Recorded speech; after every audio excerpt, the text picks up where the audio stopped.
At Humana, our Medicare Advantage plans give you coverage and care you can count on, along with guided support to help you feel your best. You could have a plan with a $0 premium or an all-in-one plan that may include medical and prescription coverage, as well as routine dental, vision, and hearing. Learn more at gethumana.com. Humana, a more human way to healthcare. Humana is a Medicare Advantage HMO and PPO organization with a Medicare contract. Enrollment in any Humana plan depends on contract renewal. Hey, you're keeping company with Connor, and you're listening to another Town Square Spotlight. I'm really excited about this one. I'm wearing my St. Rose hoodie today because I knew exactly who was going to be coming in today. I went to college with this dude, and no, this is not just some kind of nepotism that he's coming on or whatnot. It's because he is extremely talented, and he's making his way through the Hudson Valley in the music scene, and he brought members of his band with him today, and it's a pleasure to get to meet these guys as well.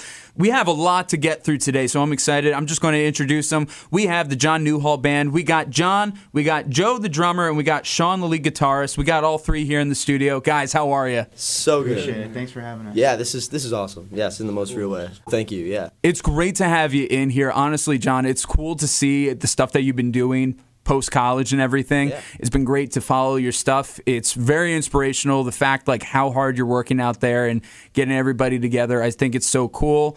Joe, Sean, I'm just meeting you guys, so I can't wait to learn more about like what you guys have been doing as well. And no, this is fantastic. So the big things that we want to talk about that are happening later this month, you guys are having this Halloween show coming up right before Halloween. That's on the 26th at Newburgh Brewing Company. Mm-hmm. Shout out to Newburgh Brewing Company. That's where we do WRV sessions over there. Lovely. And then the day before that, and I'm assuming you played this song, you got a new single coming out, Little Green, October 25th. So that's really cool. So let's start off with the show then. What can people expect at this show right before Halloween? It's Newburgh Brewing Company. It's a great place. What should people expect out of this? Whoever wants to start us off. Yeah, I guess I will.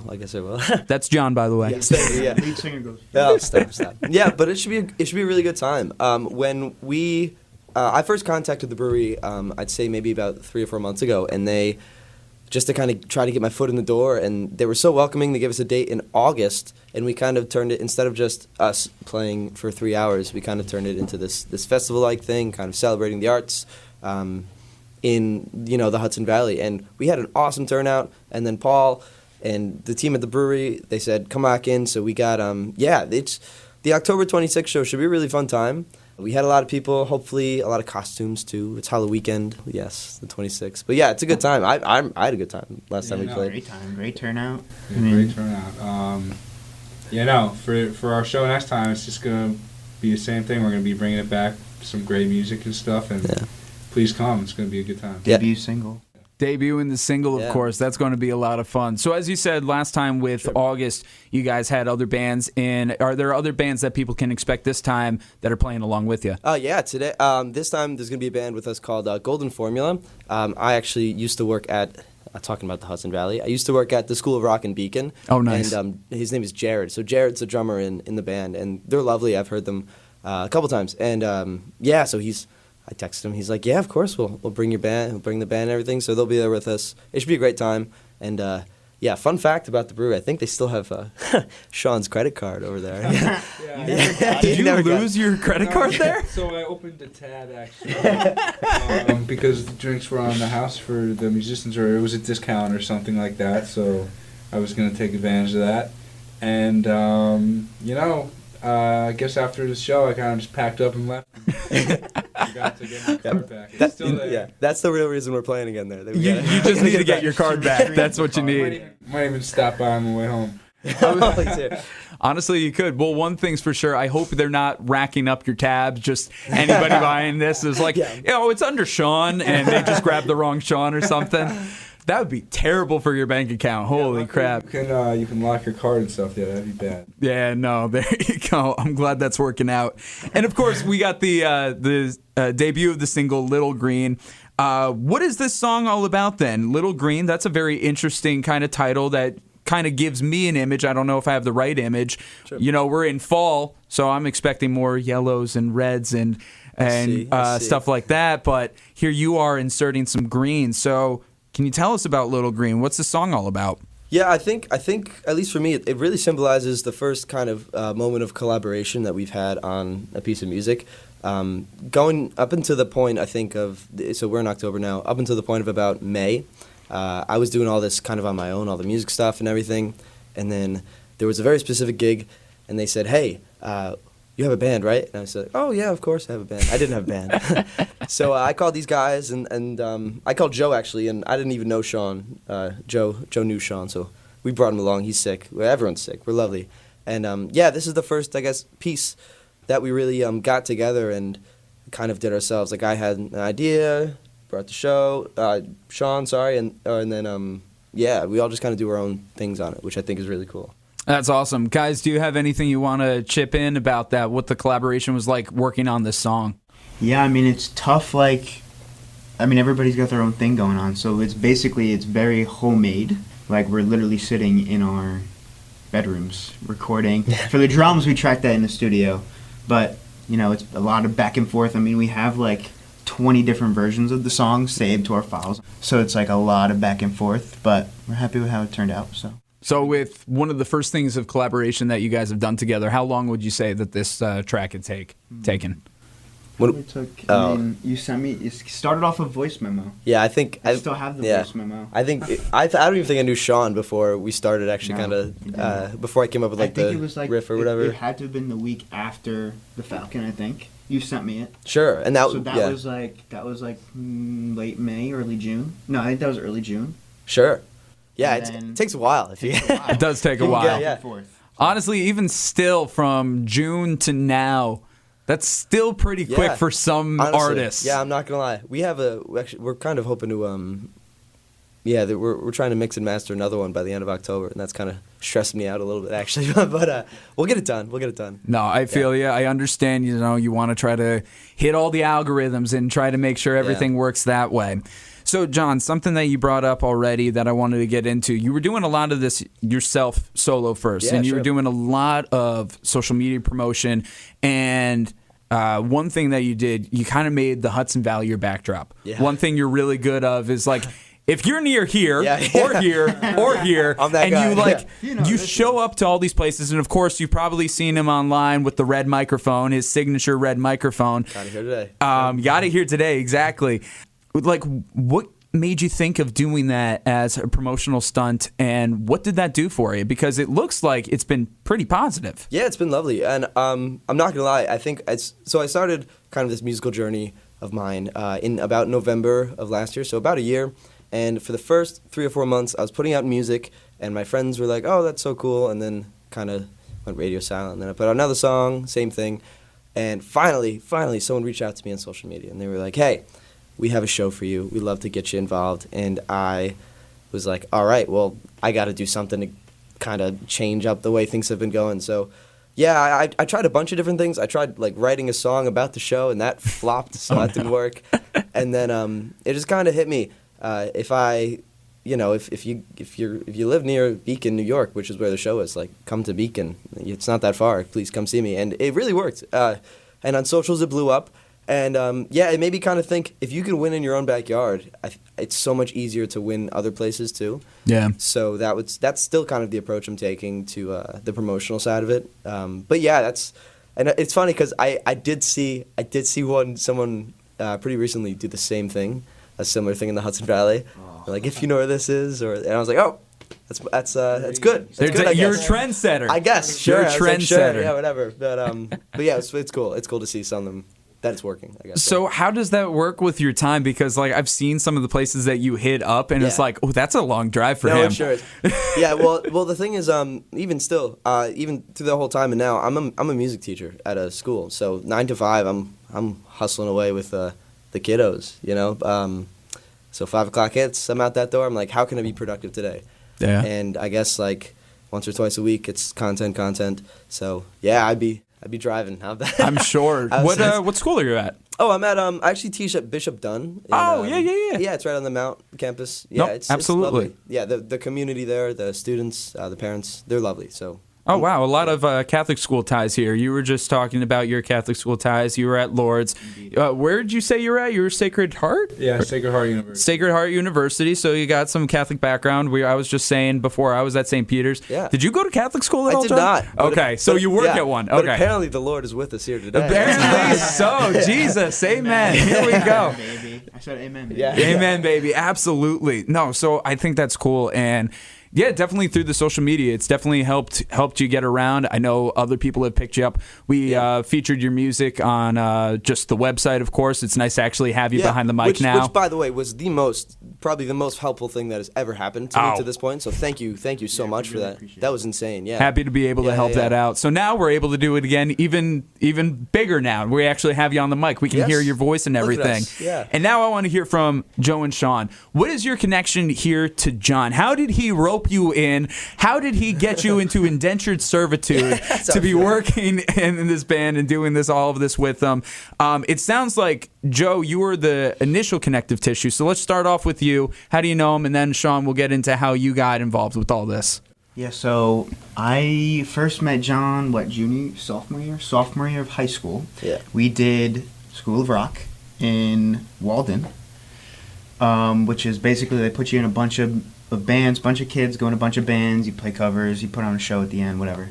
But we did that together. That's how I met him. We started our own band kind of the end of high school, went off to college, did our own thing. He calls me up one day, I need a drummer. So, yeah, I've known him for a long time. Here we are. Here you are. And nice. And then, Sean, how does that get you into the fold then? So yeah, I guess throughout my entire life, I've just lived like a normal life of some dude. But I've never really Tagline of your biography. Some dude. Yeah, you can put that on my gravestone. Just dude.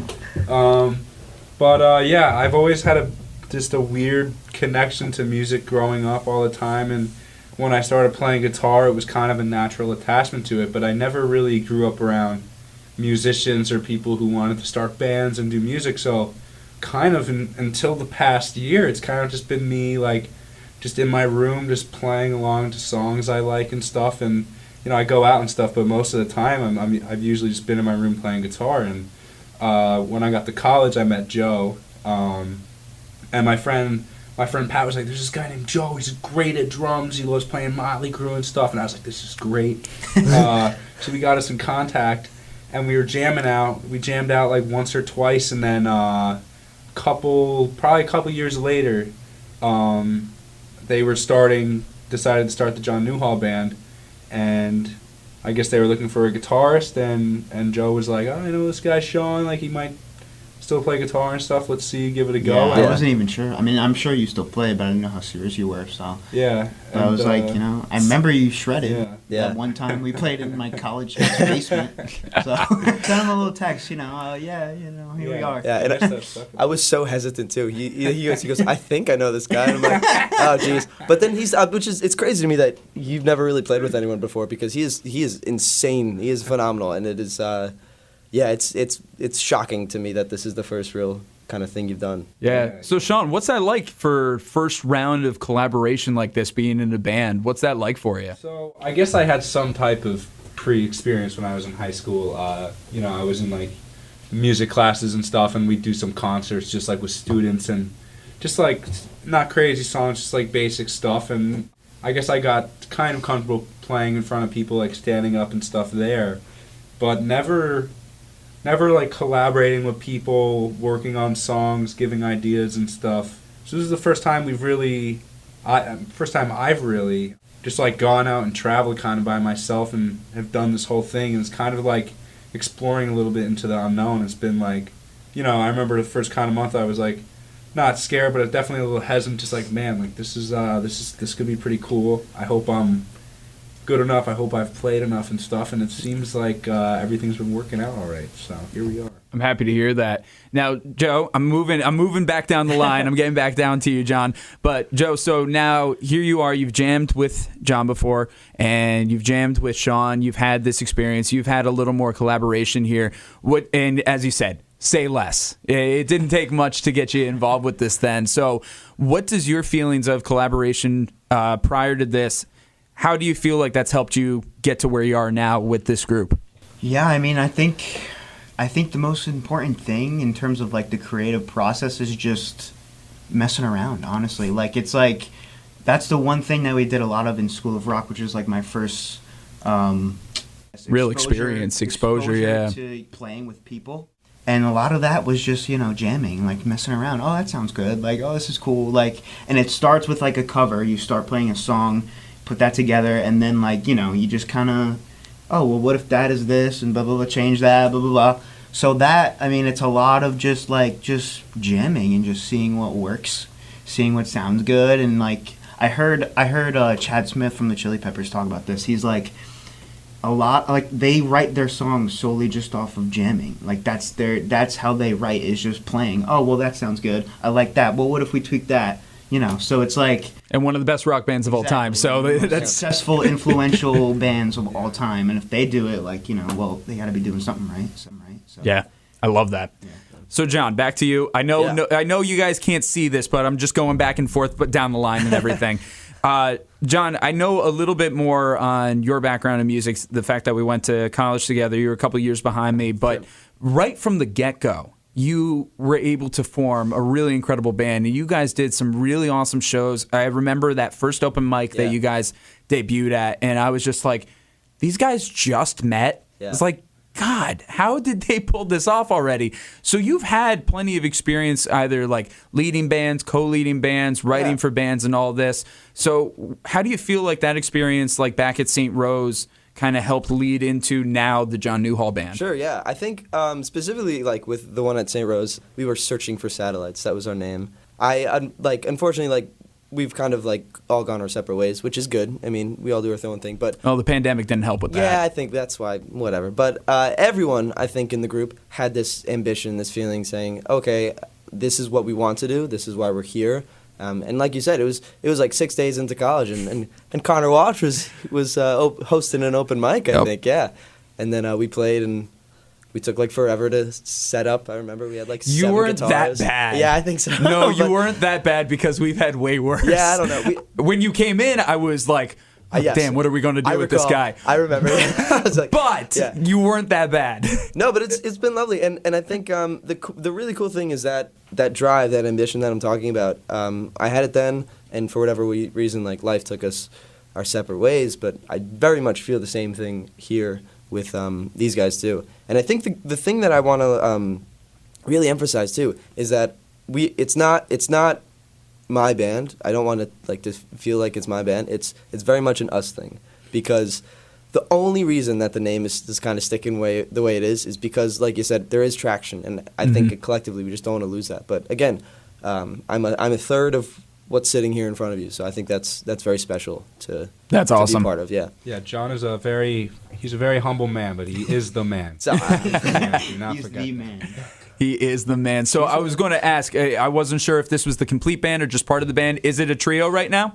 Yeah, so I mean, when we play live, there's 4 of us. One of my friends, all our friends, I guess, I used to play with him. We played with him in Walden, too. His name is Marco Salazar. He's actually attending Berkeley in Boston, and he is incredible. He's a monster bassist.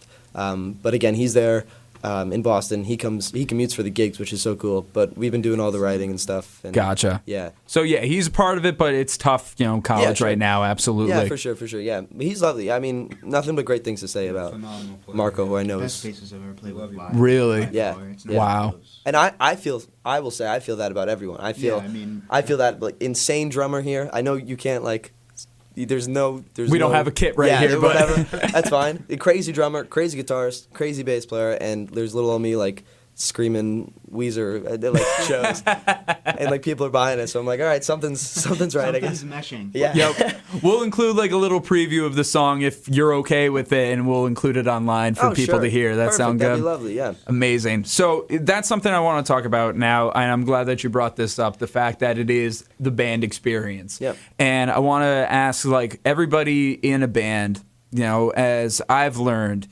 comes in with their own experience and their own inspirations. So I'm just curious. We'll go down the line, start off with John and head down. What was everybody's inspirations? What are you bringing to the table, and how do you feel like it's mixing with this new project? Sure. This is really cool because I think I think we're all very, very different. Yeah. And I think that's part of it. Sometimes that really works, though. Yeah. When I was in like high school, my guy was Ed Sheeran, like the little like 4-chord guitar, singing on top of it. Now I'm really into John Mayer for some reason. I love him. And then recently I've been really into like Dave Matthews Band and Fish, like that. Oh, vein. you're getting into jam band territory. Okay. I enjoy the feeling a little bit, yeah. But yeah, that's me. Nice. Joe? The first music I ever remember like hearing is a lot of 80s hair metal. Motley Crue is probably Motley Crue is one of my favorite bands of all time. So that was like the very, very, very even before I started playing drums at 4. So right around then it was like a lot of 80s Green Day. Like I remember being in a drum lesson and I would play along to Green Day, Blink-182. Travis Barker is still one of my biggest drum influencers.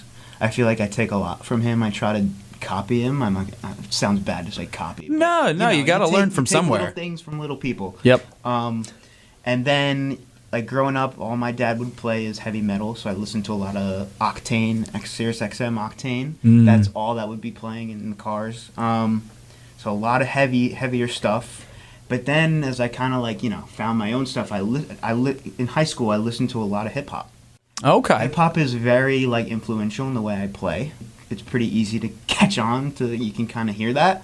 And then I listen to pretty much everything. I mean, it depends on my mood. I'll go 80s. I'll go Dua Lipa. I'll go, Blink-182, and then I'll listen to some rap. So it's like I feel like that's important too. Like you can't zero yourself into one thing, especially as a drummer. There's a lot of your job is to keep the beat, so you need to expose yourself to a lot of different genres of music and stuff. So I feel like honestly I credit my parents a lot for that, because they played everything in the car. Like I said, 80s. My mom would play Celine Dion. My guilty pleasure still to this day, Celine Dion. Yep. So it's a lot. I owe them a lot. I still think All Coming Back to Me Now is like one of the best produced songs ever. With that's one song with the Bee Gees. That too. He got me hooked on that. Yeah. One of my favorite songs of all time. So good. So I listen to pretty much everything. That's amazing. I had a drummer on the last album I put out, and he was known much more for doing a lot more hip hop and beats and things like that. And I'm much more singer songwriter, but I'm so glad I hit him up because it just took what I was looking forward to the next level. Yeah. So I feel you on that. And now, Sean, I know you're saying you guys like blended with some Motley Crue, but like, what were some of your influences there? Yeah, so I'd say my influences are definitely closer to Joe's than John. Yeah, I would say. But from a young age, what I really remember is in the car with my father, he would play a lot of Allman Brothers band music, a lot of Grateful Dead. And I loved it. I thought at that time, that's what heavy metal was. I was like, oh, this is so crazy. That's not metal. It's good music, but it ain't metal. So he took me to my first Allman Brothers show when I was like 10 or 12 or something like that. And that was unbelievable because, oh man, just to witness them, witness Jarek Trucks, Greg Allman, rest his soul, to witness all those guys playing, it was unbelievable. But what really sparked my my musical taste is when I met my family friends. The dad, he loved Metallica, Pantera. I don't know if he was huge on Motley Crue. He loved Van Halen. But he just loved all these bands that got me to like explore. And like I used to have the Pandora radio app on my iPod, and I just do like Metallica radio, and I found like Slayer, Megadeth, like all these other bands. I used to like only listen to heavy metal, and I used to be like, I hate the Beatles and stuff. Oh, you're one of those. I was one of those guys. One of those. It wasn't until I matured that I realized that all these guys got everything from the Beatles and the Rolling Stones and the Who, and that's when my music genres really expanded from all the way to the Beatles to Pantera and Slipknot and stuff. But the main reason that I really started playing guitar is because I was on a trampoline with my friend in like middle school, and he turned on Unchained by Van Halen. Who is this man? And he showed me the guitar, and we watched some live videos and stuff. Like the Live Without a Net solo, and that's when I was like, Dad, I need a guitar. I gotta start playing guitar like right now. Like, and it was just like, just went from there. Once I saw him, I really started taking at it. That's impressive. Yeah, That's was so awesome. cool. Yeah, it was cool. I love all the different genres that everybody's pulling from. Everybody's saying all different things. So it's cool. Answer than we thought it'd be. Yeah. Yeah, no, very in depth, but I love that. I love it though. So we'll bring it back to John right now. So with everything going on, of course, you got the show coming up on the 26th. Make sure that you come in costume. It's going to be Halloween weekend, so have a great time with that. Yeah. Rock out. And, of course, people can hear the single Little Green, which we'll have a little preview of in this episode. Cool. I'll edit it in somewhere somehow. We'll take it. We'll take it. But what else is coming around the corner? We're in the last 3 months of the year. Yeah. This becomes a busy time for a lot of people, and I'm sure that you are not stopping on anything. What kind of things, new fans and old fans, what can they be expecting in the next few months? Yeah, I think the biggest thing I think we're kind of working towards right now is new music. I think all my stuff is there, but I think the collaboration of the group, we want to showcase that. We want to put that to the forefront. So I think that's number one. New music is on the way. We also, I think, we'd love to play more shows. I think. But yeah, we're getting a lot of traction. I think traction is happening. Getting a lot of dates. I think at one point we had to say no to a show, which was like, ooh, like what? This is. I know, this is you're where I'm so at. busy No now. way. There you go. Yes, because we couldn't fit in. But yeah, I think just more of the same. Things are starting to get really real. Like some management companies are like kind of reaching out and like little things. So just kind of hopefully honing in on what we want to be as a group, putting out some music and. Yeah, just having a good time because this has been like the way I kind of describe myself as a human being. So, and it's been a lot of fun doing that. So, yeah. Oh, that's awesome. Yeah. Cool. Yeah, it's really cool. Just we have a bunch of stuff coming on right now, but the main thing we want to do is just stick with what we're doing, make good music, and spread it out to people. Yeah. Awesome. And, of course, you can hear that music again at Newburgh Brewing Company, October 26th. If you're around for Halloween weekend, this would definitely be the thing to do. Definitely going to be high energy all the way around. I'm excited for this to happen. I hope you guys are as well. Do people need to get tickets, or is this a free show? How do people get into this? You just show right up. There is a cover at the door, but I mean, yeah, I believe it's $10 at the door, but Not half bad. of it goes back to the brewery, half of it goes to us, and then yeah, and we'll whatever we could get from this is going to go right back to the music. So. See, they need to eat too. Sure thing. Yeah, supporting local musicians. Supporting local music. Absolutely. Guys, this is fantastic. I'm really happy to have you guys in the studio, of course. Before we wrap up, any last little nuggets? I know we've said a lot already, but any last little nuggets you want to I share? have something. I would like to thank you, Connor, first of all. Thank you very much. This is Connor. so cool. This has been great. Yeah, just as like for this and specifically also just kind of being it's really cool to see someone that is doing what they do professionally and also chasing something else. And watching you do that on socials and everything has been really inspirational for me, and it keeps me going. So I appreciate that. I appreciate Yes, it. And I'll absolutely. say this. I wanted to say this at some point. I'll say it on air just because have it on record. When I saw the stuff that you were doing of like where you're going in the area and you're really putting yourself out there, Yeah. it was like I was inspired by that too. I was kind of in a bit of a drought, and you've probably seen some of the music videos I've been putting out. And it was like, you know what? Is like if he can use it as a backdrop, I can find my own way to use it as a backdrop. Yeah. So and your videos are fantastic. Oh, by the why, way. thank you. There was I forget the name. I'm so sorry. But No, the it's fine. Hawaiian shirt. probably that first step where I was like tons of them. First step, yeah, you have so Yeah. many. That was shocking to me. That was only like half of the collection. You're joking. That's only half Oh of my the gosh. collection. I didn't even use all of them. But yes, well, I was in your neck of the woods. I was in Newburgh there for a little bit, for a Hey. few of it there on the waterfront. But yeah, no, seriously, I really wasn't doing much stuff for about a year. I saw your stuff and I'm like, wow, he's doing it. Thank so you, dude. And just seeing you back and forth. We're just going I back know, and I forth know. on the inspiration. My, I love my, it. my aunt sends me your articles all the time. So Aunt Deb, shout out. You've done Shout it. out to Aunt Deb. She Thank doesn't you know for that it's thank you, you for but- reading. Yeah. Thank you for reading. I appreciate that. Well, we can have this love fest go back and forth. But again, like, you're doing great stuff. Thank You're you. definitely inspiring people in the Hudson Valley. Joe, Sean, it's a pleasure to meet you guys now. I hope to stay in touch as well. Appreciate it. We got all this stuff coming out, so make sure that you check out everything. All the links in the description of this. Plus, you get to have a sneak peek at their new song, Little Green. We'll have all that for you in the description of this. Make sure that you follow wherever you listen to In Touch, Town Square Spotlight, of course, our arts and entertainment segment. Again, I'm Connor Walsh, and I'm glad we get to spend some time. Thanks, guys. Appreciate Thank it. you. Are you ready to get serious about your weight loss journey? Tried crash and burn calorie restriction? Considering the invasive strategy of GLP-1 injections like Ozempic? Slow down and consider a safer, easier, and long-lasting solution. Golo is clinically proven to work without the dangerous side effects of injections and fad diets. Golo's release helps your body combat the stress of dieting while controlling cravings and hunger. Minimize muscle loss and feel better with Golo. Just take one Golo Release supplement with each meal and follow the Golo for Life plan. It's an effective and affordable plan to lose weight for good. There are no insurance hoops to jump through, no prescription needed, just sensible, effective weight loss and a healthier lifestyle on your terms. Get started on a healthier, happier, and more energetic you at Golo.com. 5 million people have already discovered a better way to lose weight. Join them and go to Golo.com. That's GOLO.com today.